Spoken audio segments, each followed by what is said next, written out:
Hello and welcome. In this lecture, I'll be showing you how to load a sample database into PostgreSQL.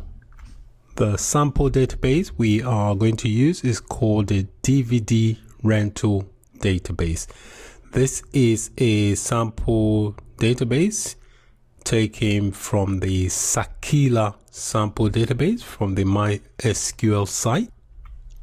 So this is the database I'm referring to. So basically I made some slight modifications to it to make things a lot easier for you. It's called a DVD rental. I've already extracted it here. So this is the extraction. This will be included in the resource page for this lecture. So you can just download it and follow along. This database should be more than enough for us to learn and practice using PostgreSQL. The database itself contains many objects. It has 15 tables, 1 trigger, 7 views, 8 functions, 1 domain. It also has 13 sequences. So once you've got the file downloaded, this file here, which is going to be available for you to download inside your resource page for this lecture. Once you've got that downloaded, what I need you to do is go to your local drive and say your local C drive if you're on the Windows, okay, and create a temp folder. So create a folder called temp, as I've done here, and add that file to it. So on your C drive, make sure you have a folder called temp and just add the DVD rental zipped or extracted file, the actual compressed file. Don't extract it, just make sure you add the compressed file into that temp directory. You can see 2 other files. These are not related to this lectures. These are other files that I can delete this actually because they're not related to this course. So you should only have this compressed file called DVD rental inside this temp directory, which is housed in the root of the C drive. Once you've got that done, launch the admin tool, which is I've already got it open here, which is the PG admin tool. You can launch that from the all programs, go to PostgreSQL and click on PG admin 4. So I've already got the tool selected. Make sure you've got the next thing we need to do, because we are going to load a database, we need to create a new database. So to do that, you right click on where it's got databases and go create database. So we are going to create a new database called DVD rental. So we need to give the database a name. I'm just going to call it DVD rental. I've got it all in lowercase, but it's up to you, it doesn't really matter. And the owner will be this user here called Postgres. And then in the comment, you can say whatever you want. I'll just say DVD rentals. Okay, and just click save. And by clicking save, that should install the database. So if I right click and refresh this now, this figure should change. You see it's already changed to 2, which means we have now successfully created a database called DVD rental. Now we can load the sample database. To do that, you just right click on where it says DVD rental, right click on that and there's an option to restore. Click on restore.